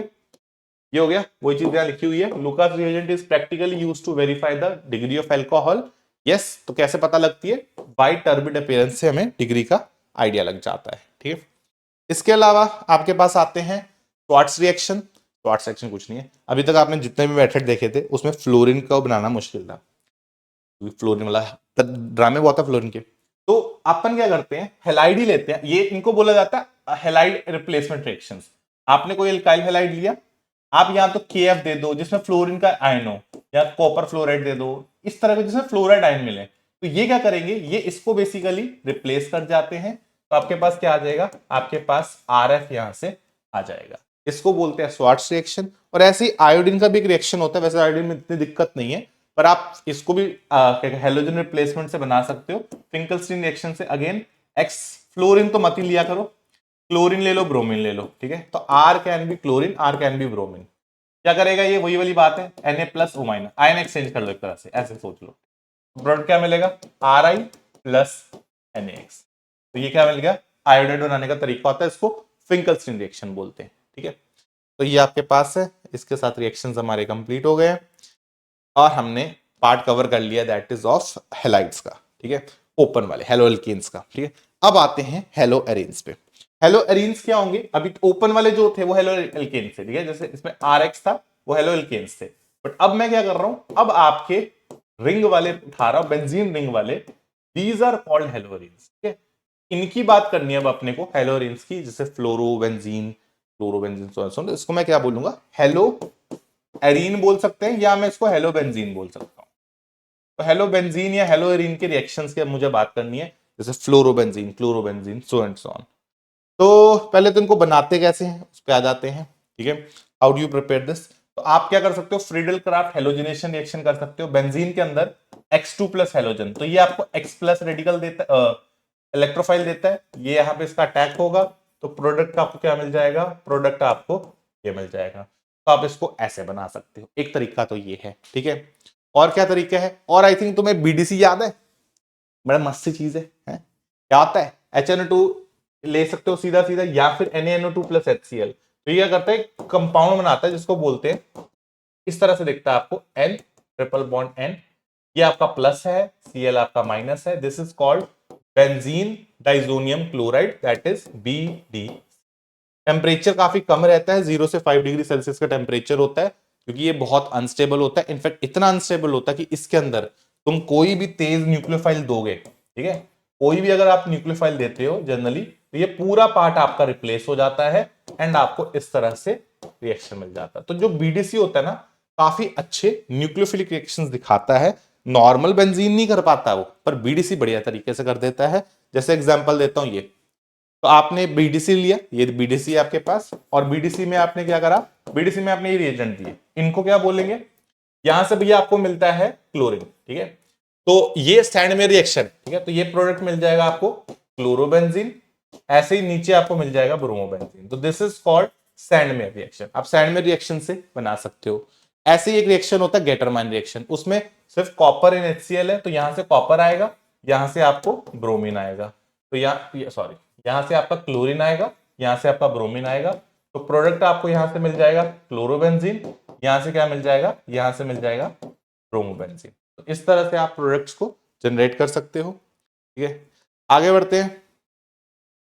Next is Balz Schiemann reaction. इसमें क्या है, ये फ्लोरीन बनाने का तरीका होता है। HbF4 लिखा हो सकता है, या फिर HF प्लस BF3 लिखा हो सकता है, यहां से आपका फ्लोरीन बनता है।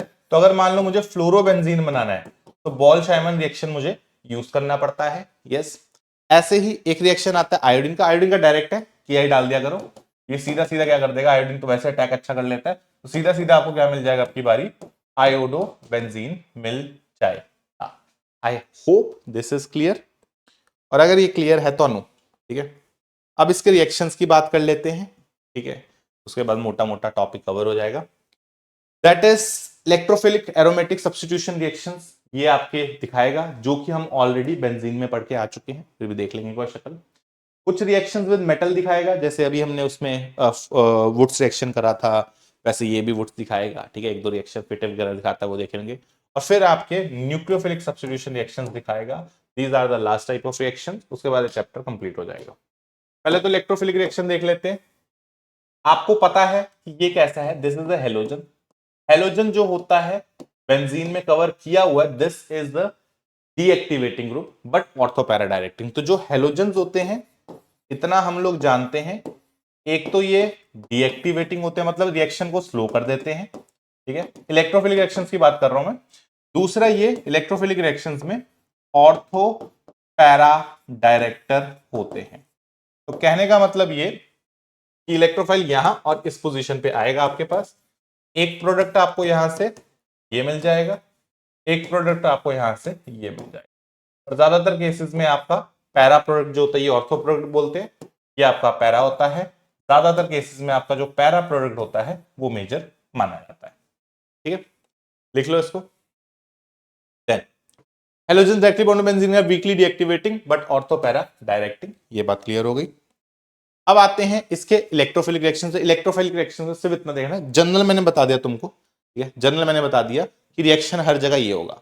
अब पॉइंट ये है कि इलेक्ट्रोफाइल कौन से आ रहे हैं, तो हेलोजिनेशन में X प्लस बनेगा, नाइट्रेशन में NO2 प्लस मिलेगा, यहाँ पे SO3H प्लस मिल जाएगा, यहाँ पे तुम लोग अल्काइल ग्रुप तो अल्काइलेशन, यहाँ पे ये वाला इलेक्ट्रोफाइल मिलेगा। रिएक्शन वही है जो पहले पहले कर रहे हैं सारे के सारे, ठीक है। जैसे एक दो शक्ल देख लेते हैं हम लोग रिएक्शंस की, ठीक है। कहाँ गया ये, तो क्लोरीन इन FeCl3, तो क्या मिल जाएगा, यहां से आपको समझ आ जाना चाहिए क्लोरीन प्लस मिलेगा, तो एक बार क्लोरीन यहां लगेगा, एक बार क्लोरीन यहां लगेगा, तो प्रोडक्ट जो आ जाएगा मेरे पास वो ऐसा दिखेगा मुझे, एक क्लोरीन यहां और एक क्लोरीन मेरा यहां पे आ जाएगा, ये आ गया, और पैरा वाला आपका मेजर रहेगा। Then we have nitration. Nitration में क्या होगा, इस पूरे में से आपको NO2 प्लस मिलेगा, तो फिर वही वाली बात, यहां पे आपका एक प्रोडक्ट आपको यहां मिल जाएगा और एक प्रोडक्ट आपका यहां आ जाएगा, ये आपका नाइट्रेशन हो गया, ठीक है। आगे बढ़ते हैं। दिस इज सल्फोनेशन, पूरे में से जितने रिएजेंट्स है ये SO3H आपका जनरेट करते हैं, तो यहां से आपको ये मिल जाएगा, एक बार आपके पास आ जाएगा ऑर्थो पे और एक बार आपके पास आ जाएगा पैरा पे, दिस इज योर प्रोडक्ट, ठीक है। देन वी हैव फ्रीडगम एल्काइलेशन, यहां पे आपको होना चाहिए कि ये जो है ना, ये आपका जनरेट करता है CH3 plus carbocation.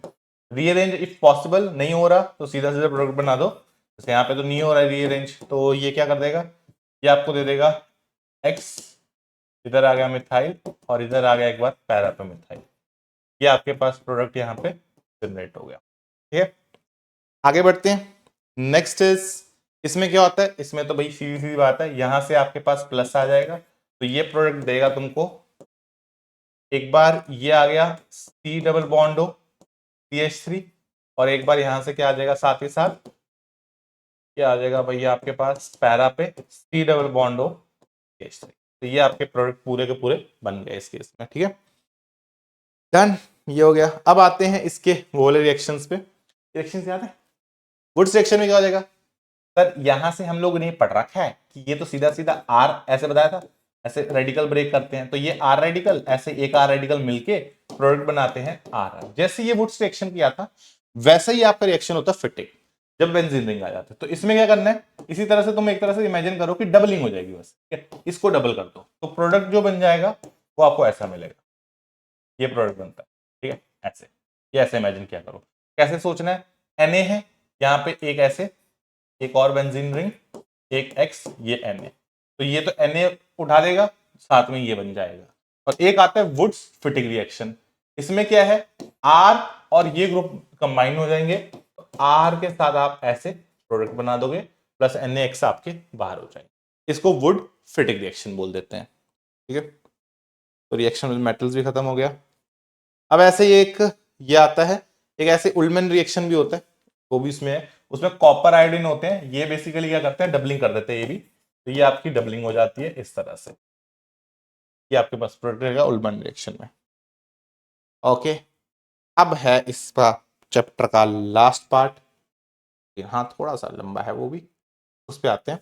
That is nucleophilic substitution reactions में मेजर पंगा ये है, हम लोग ये इमेजिन कर लेते हैं कि भाई क्या पता ये इस तरह से डायरेक्ट हट जाता हो, ऐसा नहीं होता है। डायरेक्ट न्यूक्लियोफिलिक सब्स्टिट्यूशन रिएक्शंस इस केस में, जैसे हमने चैप्टर की शुरुआत में सब्स्टिट्यूशन रिएक्शंस करे SN1 SN2, वो यहाँ पे करने थोड़े से मुश्किल हो जाते हैं। उसका रीजन ये है, ये जो होता है इसके पास बड़ा अच्छा क्या रहता है, डबल बॉन्ड करेक्टर रहता है, रेजोनेंस की वजह से डबल बॉन्ड करेक्टर आता है, तो बॉन्ड को तोड़ना इज लिटिल बिट डिफिकल्ट, और अगर उसको तोड़ना इज लिटिल बिट डिफिकल्ट तो हमें यहाँ पे स्पेशल रिएक्शंस करने पड़ते हैं, स्पेशल कंडीशंस क्रिएट करनी पड़ती है जिससे ये रिएक्शन हो। जैसे यहाँ पे मैं एग्जांपल देता हूँ, ये जो रिएक्शन है, ये अगर कार्बन है ना, तो ये आपको दो प्रोडक्ट देता है, मैं प्रोडक्ट बना के दिखा देता हूँ। ये कार्बन है तो एक आपका यहाँ पे लगता है OH, तो ये आपका एक रिएक्शन है जो मैं तुम्हारे सामने दिखा रहा हूँ, मतलब कंडीशन चेक करना, NaOH with very high temperature and super high pressure, बाद में उसको एसिडिफाई करना होता है, तब आपको ये प्रोडक्ट मिलता है। तो आप ऐसा नहीं कर नहीं सकते, से यहाँ पे आपका OH का न्यूक्लियोफाइल था, उसने करा इसको, न्यूक्लियोफिलिक रिएक्शन हुआ, पर इसका जो न्यूक्लियोफिलिक रिएक्शन होता है वो एक अलग तरीके से होता है, उसको बोलते हैं substitution nucleophilic elimination and then addition, या फिर उसको मैं आप बेंजाइन भी बोल सकते हो। मैकेनिज्म एक ही बार ढंग से समझ लो, उसी में सब कुछ हो जाएगा। जैसे इसका मैकेनिज्म अगर आप देखोगे तो ये ऐसा रहता है, ठीक ना, पहले तो आपका एसिड बेस रिएक्शन होगा, इसने इसको उठाया, ठीक है। फिर आपका ये जो बेस आता है ये वापस आएगा, क्लोरीन निकलेगा। ये होता है स्लो स्टेप, दैट इज इसमें एलिमिनेशन होगा क्लोरीन का।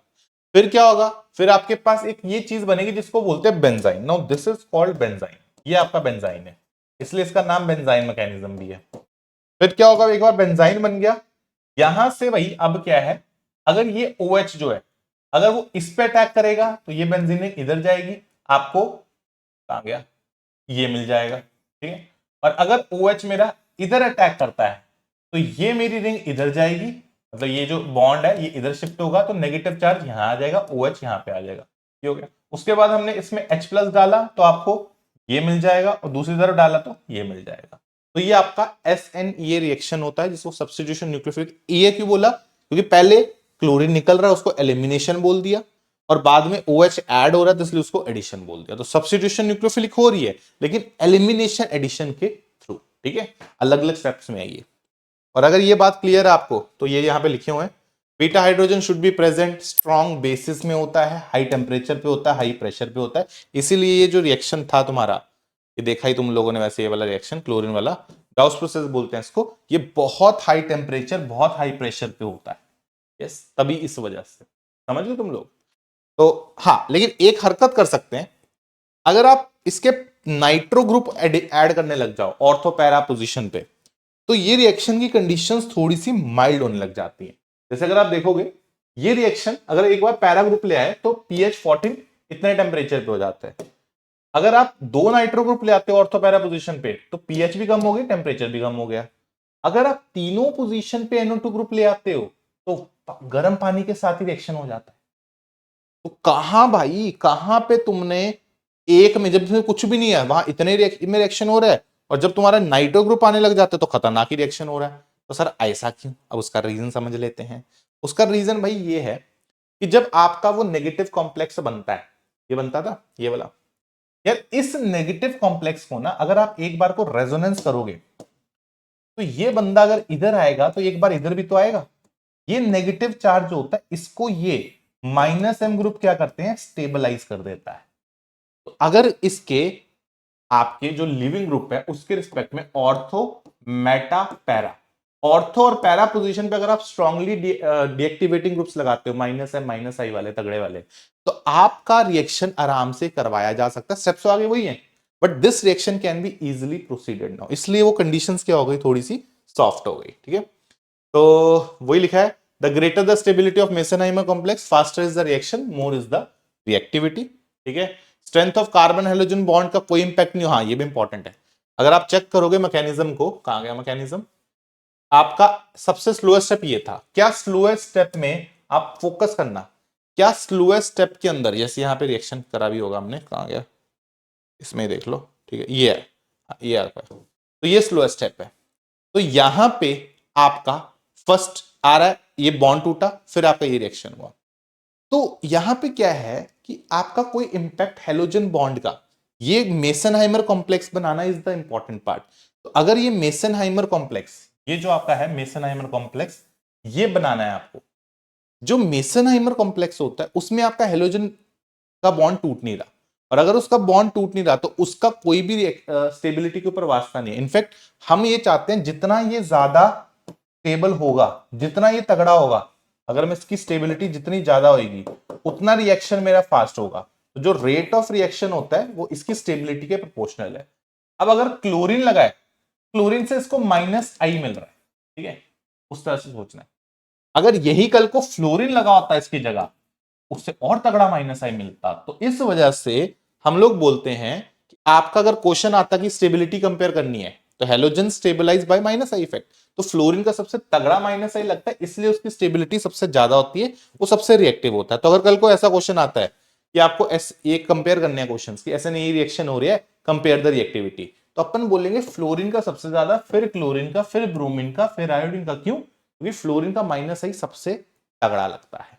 यस, और ये अगर आपको क्लियर हो गया है तो मोटा मोटा तो क्लियर हो गया। हाँ, आई थिंक वो तो बात समझ बता ही रखी है, जितने इलेक्ट्रॉन विड्रॉइंग ग्रुप ज्यादा होंगे उतना न्यूक्लियोफिलिक रिएक्शंस आपके अच्छे होंगे। तो जैसे यहाँ पे 3 ग्रुप हैं तो इसका ज्यादा अच्छा होगा, 2 हैं थोड़ा कम, 1 है ये यहाँ पे मेटा पोजीशन पे, मेटा पे सिर्फ माइनस ही लगता है, बाकी ठीक है। और यहाँ पे एक ही है, ठीक है, तो ये सही है। यहाँ पे आपको माइनस एम दोनों में लग रहा है, यहाँ पे 3 माइनस एम लग रहे हैं, तो ये ध्यान रखना है बस आपको, ठीक है। चलिए, तो ये हो गया आपके पास। तो बस इसके बारे में मोटा मोटा कवर हो गई है। That is all from here, and इसके साथ अब हम लोग करते हैं इसका the end. That is the about the chapter, ठीक है। ग्रिग्नार्ड रिएजेंट का बाकी जो थोड़ा बहुत जो भी डिस्कशन होगा वो नेक्स्ट चैप्टर में हम लोग थोड़ा और डिटेल में करेंगे उसको, अल्कोहल फिनोल ईथर में। उसके अलावा everything is done and dusted. मिलते हैं आप लोगों से। मैं एक बात फिर से बोल देता हूँ, mind map is a very quick form of revision and only intended for दोस्त जिन्होंने ये चैप्टर एक बार ढंग से पढ़ा हुआ है और वो क्विक टाइम में, कम टाइम में इसको रिवाइज करना चाहते हैं। अगर आप फर्स्ट टाइम पढ़ रहे हो तो आपको खून के आंसू आएंगे, है ना, कि ये क्या चल रहा है। बट यस, अगर आपने इसको थोड़ा ढंग से पढ़ रखा है एक बार और आप रिवाइज कर रहे हो तो आपको बहुत मजा आएगा, ठीक है। तो मिलते हैं आप सभी लोगों से। That is all from our side. This is your Nikhil sir signing off. Bye bye.